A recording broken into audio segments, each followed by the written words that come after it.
ทรศัพท์ติดล้อคิดง่ายๆประมาณนั้น สบายดี วันนี้กับพบเขา2 คนเนาะคือกิจกรรมของมันนี่ก็คือไปเวียกกับรถ X เพิ่งเนาะ สบายดี สมมติเอามาเอาไว้เมีย เดี๋ยวหากันซื้อ วิธีเฮ็ดให้เมียใจอ่อนเนาะยอมซื้อให้ก็คือ เอามาให้เขาเบิ้งนี่แหละ ให้เขาได้นั่งลองให้เขาได้ลองไส้ถ้ามีเงินโขยากหรอกได้ลองไส้ครับ เม เพราะว่ารถคันนี้มันตอบโจทย์หลายเนาะเห็นให้เขารู้สึกเนาะว่ารถคันนี้ให้อย่างหลายกับเขาเนาะผู้ที่ จ่ายเงินก็คือผู้ที่อยู่ข้างๆเนาะแน่นอนหลายๆครอบครัวหลายๆบ้านก็จะเป็นคล้ายๆกันเนาะ นวดแนะนำเด้อ มีเบาะนวดให้มีไฟแต่งหน้าปรับแสงสีให้เนาะก็คือมีโหมดรีแลกซ์สิ่งอย่างต่างๆให้กับผู้ขับขี่ผู้โดยสารข้างๆเนาะ คือว่าเข้าใจผู้ข้างๆสุดๆนั่นแหละผู้ขับขี่ก็จะมีเรื่องของฟังก์ชันความปลอดภัยเนาะระบบนำทางอย่างต่างๆระบบช่วยเหลือการขับขี่มีครบสะดวกสบายอยู่แล้วแน่นอนรถฟังคนขับมีทุกอย่างอยู่แล้วแต่ว่าที่มันเหนือความคาดหมายคือมันให้ทั้งฟังผู้โดยสารทันหน้าหลายเนาะแล้วก็โบหลักเนาะสำหรับพ่อแม่เนาะหรือว่าผู้สูงอายุเนาะที่นั่งไปนำข้างหลังเนาะก็จะมีโบนวดให้เนาะทั้ง4โบเลยเนาะเป็นอันใดที่คิดว่าเป็นรถครอบครัวที่เพอร์เฟกที่สุดนั่นแหละที่เท่าที่สัมผัสมาเนาะ เดี๋ยวปินมาเบิ้งข้างหน้าเนาะข้างหน้าก็จะมีจอแยกเนาะปกติแล้วถ้าเป็นรถที่มีจอเดียวนะมันจะบ่สามารถให้เปิด YouTube หรือว่าฟังเพลงอย่างได้เนาะในขณะที่ขับขี่เนาะแต่ว่ารุ่นนี้เนาะมีจอแยกให้สำหรับผู้โดยสารเนาะซึ่งผู้ขับขี่อาจจะบ่เห็นเนาะบ่เห็นชัดเนาะเพราะมันจะมีฟิล์มกันเนาะกันเสือกกันอย่างอยู่ จะบ่เห็นเนาะแต่ว่าเขาจะเบื้องเรื่องข้อมูลการขับขี่เรามี2จอเนาะอันนี้เป็นจอกล้องจออย่างต่างๆระบบ navigation ต่างๆเนาะส่วนระบบการประมวลผลการขับขี่แท้ๆเนาะก็จะขึ้นอยู่ที่หน้าจอน้อยอย่างนี้เลยเนาะระบบเตือนความไวอย่างต่างๆเนาะระบบตามรถคันหน้าหักษาอยู่ในเลนต่างๆจะแสดงผลอยู่ในจอน้อยอย่างนี้นะอยู่แล้วเนาะส่วนจอทางข้างนี่ก็เอาไว้แสดงผลอื่นๆที่เป็นการขับขี่ส่วนเรื่องการขับขี่อื่นๆเนาะสามารถตั้งค่าได้หมดเนาะควบคุมรถอย่างต่างๆเนาะส่วนจอนั่นก็เป็นจอ infotainment เนาะคือเอาไว้สำหรับผู้โดยสารด้านข้างเลยเนาะอยากเบิ่งอย่างอยากเห็นอย่างจังใดสามารถควบคุมเองได้หมดเนาะคือตอนนี้ก็กำลังขับขี่อยู่นะเบิ่ง YouTube เบิ่ง Netflix นั่นนี่ได้สบายเดินทางยาวๆได้สบายเนาะสามารถปรับเบาะเอ็นหลังลงไปแล้วก็ปรับนวดไปนวดผ่อนคลายได้เลยแล้วก็แบบนี้เนาะเวลาเดินทางไกลยานแบตหมดอย่างต่างๆก็จะมีไวเลสชาร์จให้เลยเนาะคือว่าสะดวกสบายเนาะข้างๆนี่ก็จะเป็นอีกหน่วยนึงวางได้เนาะแล้วก็ที่เก็บของเนาะอันนี้ก็ออกแบบเอาใจทั้ง2ฝ่ายเลยเนาะถ้าฝ่ายนี้อยากไขเนาะก็ไขขึ้นได้เลย แต่ถ้าเบื้องคนขับอยากไขเนาะก็ไขเบื้องนี้ขึ้นได้นะซึ่ง เอาใจทั้ง2ฝ่ายเนาะแสดงว่าไขทั้ง2ด้านปกติแล้วมันก็จะดึงนี่ขึ้นซึ่งบางทีมันก็เก็บกลางอย่างแต่อันนี้นี่กดได้เลยเนาะแล้วก็เป็นที่ปักแขนได้อย่างดีเลยออกแบบได้ดีคือว่ามากลายอันนี้ที่บางแก้วน้ำเนาะก็จะเป็นแบบปิดเรียบเนาะแต่ถ้าเขาอยากใช้งานก็แค่กดลงมันจะดันลงเลยเนาะเวลาเอาขึ้นมาก็กดตัวนี้ขึ้นมาก็จะเพียงเรียบมันก็จะมินิมอลขึ้นมาลักซ์รี่ขึ้นมาเนาะหรูหราหรือถ้าผู้ใดยังมักแบบเสียบสายก็มีนะคอนโซลลุ่มเนาะก็จะมีบอลเสียบสายวันนี้จะมีบอลไว้เครื่องหรือว่าทิชชู่อย่างไรเลยใช้กระเป๋าก็ได้คือกันต่อ USB บ่มีเพียงที่มักโดดใช้ USB ไปแล้วอยากซื้อต่ออินเทอร์เน็ตเนาะก็ได้เนาะสำหรับคนที่บ่มักอินเทอร์เน็ตเนาะแต่ผู้ใดมักที่เป็นอินเทอร์เน็ตก็มีทุกอย่างให้แล้วเนาะต่อ Wi-Fi ได้อย่างใดทุกอย่างได้เนาะ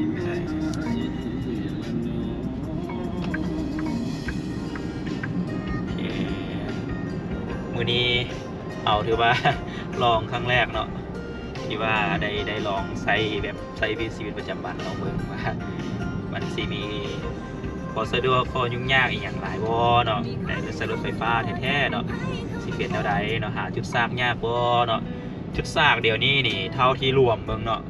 ผู้ที่ให้บริการ2-3 เจ้าในลาวรวมกันประมาณ40 ปลาย 50 จุดซากเนาะทั่วประเทศเนาะเฉพาะนครหลวงก็ถือว่ามีเกือบครบแล้วแหละอยู่ในจุดซากต่างๆเนาะแล้วรถคันนี้นี่ด้วยนวัตกรรมใหม่เนาะสร้างจากนาทีเต็มถ้าเป็นตัวซากความไวสูงเนาะก็จะประมาณ 10% ถึง 80% นะประมาณอยู่29 นาทีหรือ30 นาทีประมาณนี้ แป๊บเดียวพอดีแวะเข้าห้องน้ำแล้วก็ได้เนาะแวะกินกาแฟทั้งที่สั่งกาแฟยังบ่ได้ซะนะ เข้าห้องน้ำสั่งกาแฟยังบ่ได้ซ้ำสมมุติว่าหรือเอาแวะกาแฟก็ได้นะแค่ไปห้องน้ำมาแล้วก็นั่งพักหน่อยนึงเนาะอยู่ในรถเปิดแอร์จอดรอก็ได้บ่เป็นหยังคือว่ามันก็เต็มไวเนาะนวัตกรรมมัน800 โวลต์พุ่นนะนี่นะสมาร์ทโฮมครับการชาร์จสูงถึง200 ปลาย 300 กิโลวัตต์พุ่นนะซึ่งอนาคตเนาะแต่ตอนนี้บ้านเฮาก็น่าจะมีประมาณ200 ปลายกิโลวัตต์ประมาณนี้เนาะสำหรับผู้ให้บริการทั่วไปแต่ว่าอีกบ่โดนเนาะเดี๋ยวก็สิมีแล้ว300 400ก็จะมาแล้วแหละซึ่งอาจจะเป็นเรื่องง่ายเนาะถ้า พอถึงวันนั้นมาที่ซากบางที15 นาที20 นาทีก็สบายแล้วเขาบ่จำเป็นต้องซากเต็มขนาดนั้นก็ได้สมมติว่าเพราะว่าซากครั้งนึงมันก็เล่นได้ถึง570เนาะตัวนี้เป็นรุ่น long range แต่ว่าต้องบอกเด้อว่าเป็น WLTP เนาะเป็นมาตรฐานสากลเนาะซึ่งมันจะค่อนข้างตรงเนาะตรงกว่าถ้าเป็นมาตรฐานอื่นคือจัง CLTC บ่ NEDC บ่สิซึ่งมันจะเป็นข้อมูลการทดสอบที่เป็นมาตรฐานทางจีนเนาะซึ่งมันก็จะไกลจากความจริงอยู่ประมาณ100 กิโลเมตรเนาะเฉลี่ยประมาณบางที 70-80% เนาะแต่ว่านี่เป๊ะอันนี้ค่อนข้างเป๊ะเนาะเลยค่อนข้างเป๊ะคืออันนี้เวลาแล่นตัวจริงเนาะมันก็อาจจะมีคลาดเคลื่อนเล็กๆน้อยๆประมาณ5 กิโลเมตรสิอันนี้เป็นเรื่องที่ฮอตได้อยู่แล้วเนาะตัวอย่างว่าเขาใช้รถน้ำมันกับว่าอาจจะเป๊ะปานนั้นเนาะเวลารถติดบ่หรือกระซากคันเร่งแห้งๆว่ามันก็แน่นอนเนาะมันก็จะอัตรามันก็จะเปลี่ยนไปอัตราการสวมใส่เนาะแต่ว่าสำนี้คือยอมรับได้เนาะในมุมมองว่าวางแผนการเดินทางเนาะตัวอย่างว่าอยากไปวังเวียงอยากไปไปปักเซไปอย่างที่มันไกลๆเนาะกาเสด็จวางแผนว่าเอาจากนี้ไปนี่จากกิโลแล้วเขาต้องแวะซากอยู่ใส่แน่เนาะเพื่อบ่ให้มันมีปัญหาเวลาแบตหมดกลางทางสินะถึงว่าตัวเลขอาจจะว่าได้เวอร์วังแต่ว่าเฮ็ดให้มัน500 ปลายก็ถือว่าเฮ็ดให้เอามั่นใจว่า500 ปลายคือ500 ปลายแท้สินะเด็กกล้องก็จะบอกเลยเนาะว่าทางข้างเลี้ยวถามเลยสามารถเบิ่งอยู่พื้นได้บ่พื้นหมดเวลาที่มันภาพประมวลผลมันนั้นมันอาจจะเป็นภาพใสเลยเนาะใต้รถก็จะเห็นเลยนะมันก็ขึ้นกับสภาพถนนว่ามันจำเป็นต้องสแกนว่าคือตอนนี้นี่ถนนมันเป็นพื้นคอนกรีตเนาะมันก็จะว่าจำเป็นต้องสแกนก็ได้นะถ้าเป็นเส้นที่ถนนที่มีเส้นหรือมีหลุมมีอย่างเล็กๆน้อยๆที่มันต้องสแกนว่าใต้รถตอนนี้เหยียบอย่างอยู่เนาะมันก็จะเป็นภาพใสโดยระบบ AI เนาะมันจะเป็นภาพนี้ถือว่าเป็นภาพตัวรถอันนี้คือตัวรถแต่ถ้าไปทางคุกคักหน่อยนึงแล้วมันสิเปลี่ยนใส่เลยมันจะเห็นเลยว่าเขาเหยียบเส้นเหยียบขุมยูโวในตอนนี้รอหน้ารอหลังเหยียบอย่างอยู่ก็จะเห็นมันจะเป็นการประมวลผลด้วย AI เนาะเวลาอยากสร้างเสียง AI ก็ง่ายๆเนาะตอนนี้จะห้องทับเป็นภาษาอังกฤษเนาะ Hey expert yes มันจะตอบครับเลยเนาะตอนนี้เราก็จะสร้างการให้เอาแว่นลงสร้างการให้เอาอุณหภูมิขึ้นลงสิก็สามารถรวมกับ expert ได้เนาะมันก็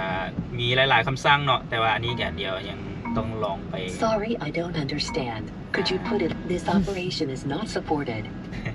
บ่เข้าใจแล้วค่อยเว้าลาว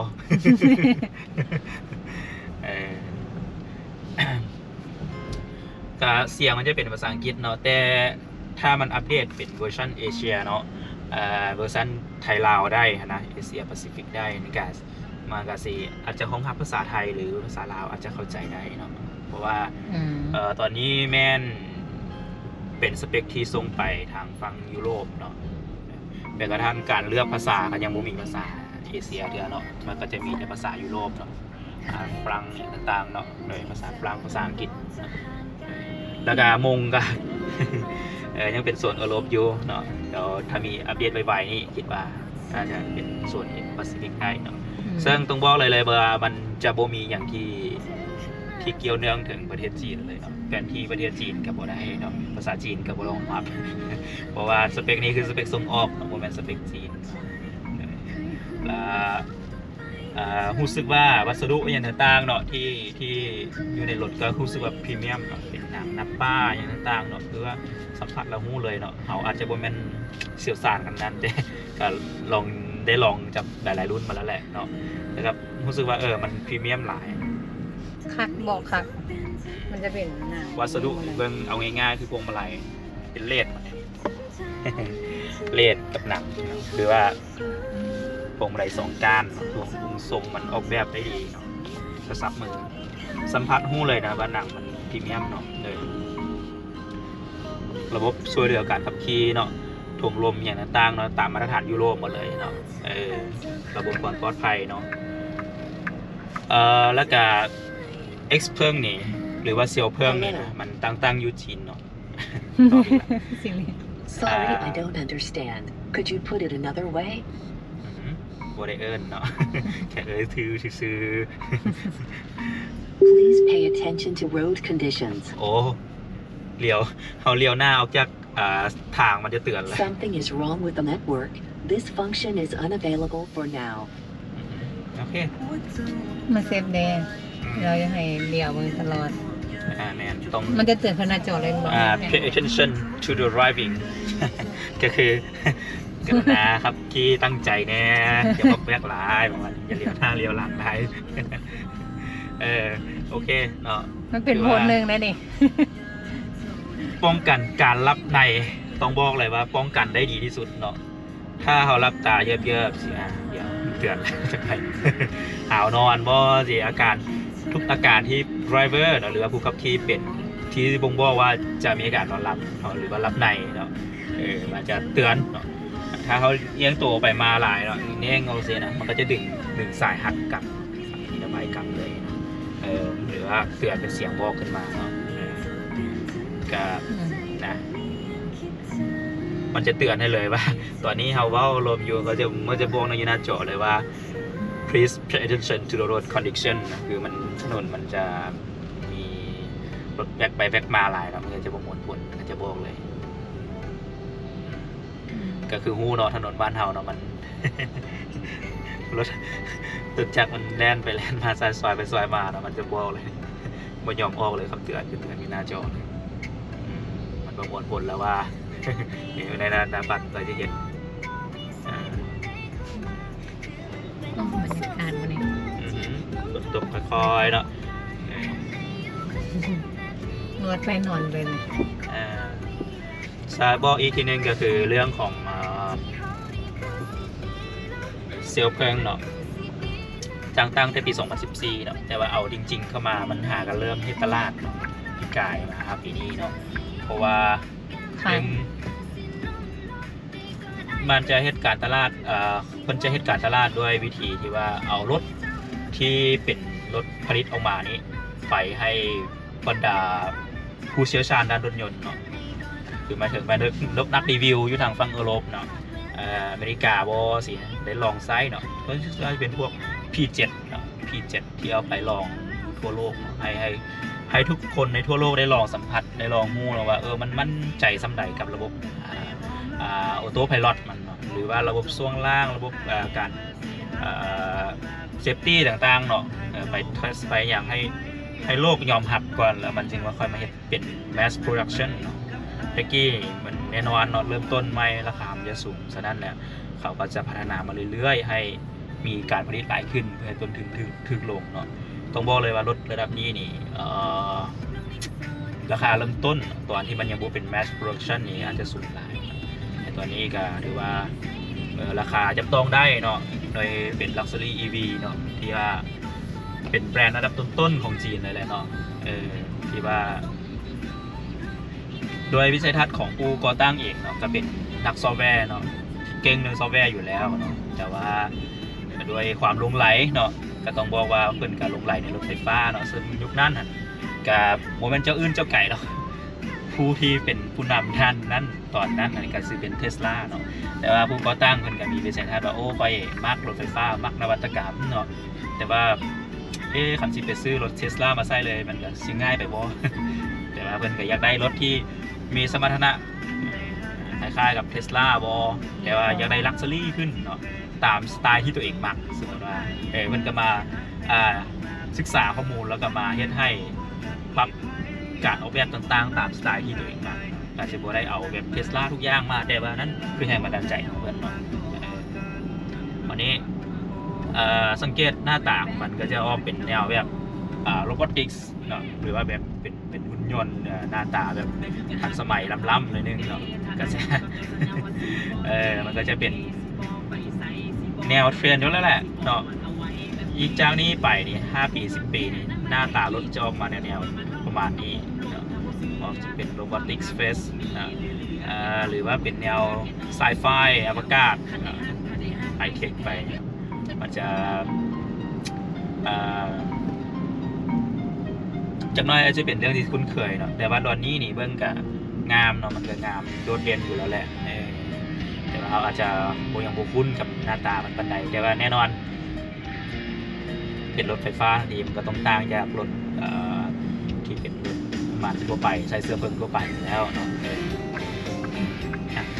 บาสปอร์ตเซนเซอร์ทางด้านนี้ รถคันนี้มีกล้องครอบคันเนาะรวมทั้งกล้องหน้ารถนี่ก็ประมาณ12ตัวเลยถือว่า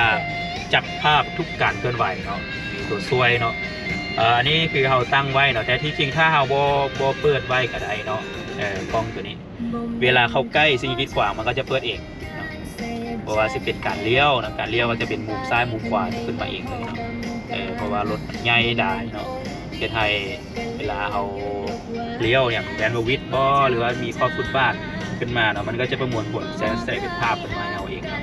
ซึ่งจะบ่ย่านว่าขับรถจะบ่วิดเนาะจะเฮ็ดด้านข้อฟุตบาทอย่างบ่เนาะปัญหาเหล่านั้นจะจับบ่ไปแต่ว่าซอฟต์แวร์ในเวลาคันมีเวอร์ชันเอเชียมาเราสามารถอัปเดตได้ได้อัปเดตอยู่ศูนย์เลยแม่นใช้ Wi-Fi และ Wi-Fi เฮ็ดแห้งๆได้เรื่องเนาะอัปเดตคล้ายๆโทรศัพท์เลยนะมันเป็นโทรศัพท์ติดล้อไปละสมาร์ทโฟนติดล้อมีรถสีแสงอะไรเป็นเดียวทางหมดเลยเนาะหน้าปัดนี้แม้กระทั่งคนที่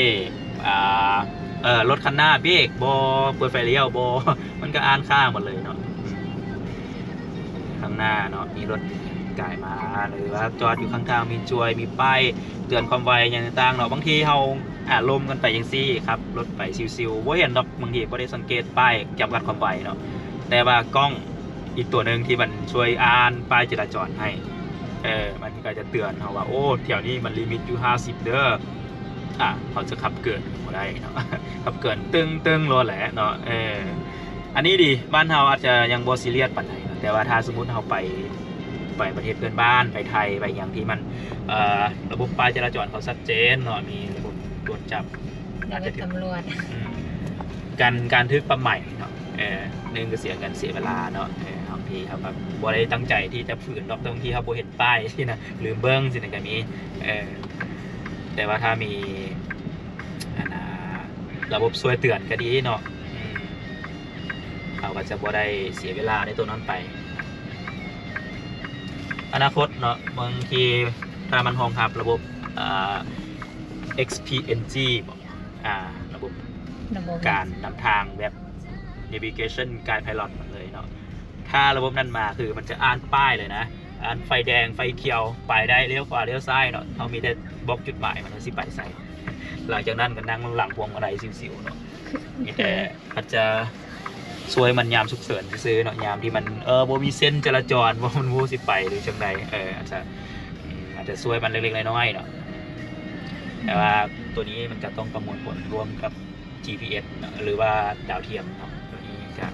เดี๋ยวศึกษาเบื้องต้นว่าบ้านเฮามันสิเป็นไปได้หลายสำใดเนาะแต่ว่า X-Pilot เนาะรุ่นที่ว่ารุ่นนี้เนาะก็คือพวกล็อกให้อยู่ในเลนบ่เลนคีบเนาะรักษาระยะห่างจากรถคันหน้าแล้วระบบช่วยเหลือป้องกันการต่ำสิ่งอย่างต่างๆเนาะถือว่ามีครบเนาะมีครบแล้ว แต่ว่ายังบ่สามารถว่านั่งอยู่หลังพวงมาลัยนั่นไปเองแบบ 100% เนาะนั้นยังอาจจะตอนนี้อาจจะเป็นเวอร์ชันที่เขาทดลองอยู่ในเมืองใหญ่ๆเนาะที่มีระบบป้ายสัญจรอย่างชัดเจนเนาะมีเส้นสายอย่างชัดเจนเนาะก็ถือว่าใช้ได้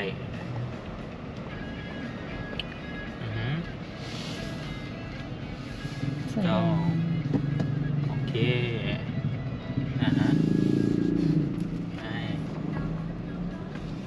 เนี่ยสีฮอลล์เลยมาส่งคนนั้นเนาะดีใจว่าเป็นยังไงดีใจไม่ได้นวดมานำให้เขาไม่เมื่อยสิขึ้นรถมาแล้วก็ได้นวดผมบอกเลยว่าภรรยาเพิ่นถือพาเนาะบนตลอดเมื่อยโตเมื่อยอย่างเนาะลองใส่อันนี้มาอ้อยลองเบิ่งเนาะน่าจะทึกใจสมควรเบิ่งนี้เห็นบ่เว้าเด็ดยิ้มอยู่นั่นแหละคือสิแม่นมากหลายแหละเพราะว่าค่ะเวลาเดินทางก็มีตัวนวดไปพร้อมเลยเนาะมีเจ็กรุ่นละรถณตอนนี้มีรุ่น G9 เนาะแล้วก็มี P7 ที่เป็นรถเก่งเนาะซีดานแบบสปอร์ตเท่ๆเนาะอันนี้รถอันนี้ประสงค์แบบรถครอบครัวเนาะอนาคตเนาะใกล้ๆนี้ก็จะมี G6 เนาะเป็นรถ SUV ขนาดกลางเนาะซึ่งอาจจะตรงกับความต้องการของลูกค้าหลายขึ้นเนาะแล้วก็มีรถ MPV เนาะรถตู้เนาะ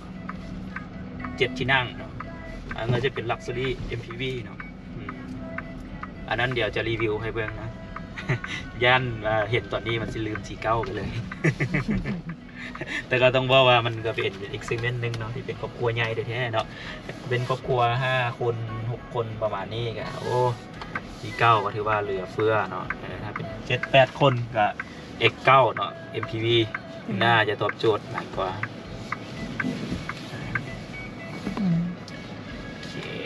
กองหอบขันสบาย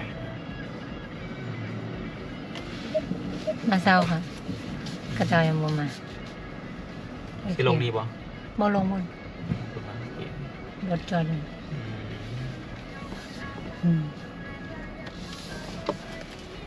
เดี๋ยวจากน้อยมันห้องฮับแผนที่ประเทศลาวเนาะกับ